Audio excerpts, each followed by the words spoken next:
De acuerdo con especialistas de la Facultad de Economía de la UNAM, los mexicanos hemos perdido hasta un 80.08% el poder adquisitivo de la canasta alimenticia recomendable. Y es que según su estudio México 2018, otra derrota social y política a la clase trabajadora, hace 3 décadas el salario mínimo alcanzaba para comer y un poco más.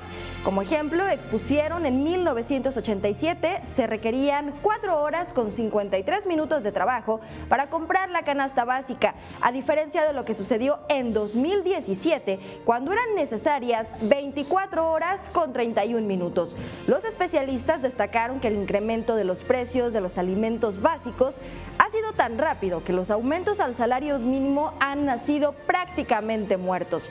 Para octubre de 2016, esta canasta, que no incluye renta, vestido, calzado o educación para los hijos, costaba 218.06 pesos y en un año se incrementó a 245 pesos con 34 centavos. Por el contrario, el aumento al salario mínimo en el mismo periodo fue de 7 pesos y el incremento para 2018 es de 8 pesos con 32 centavos. Por lo anterior, los universitarios señalan que las propuestas de elevar el salario mínimo a 95 pesos con 24 centavos diarios o hasta 171 pesos para el próximo sexenio son también insuficientes.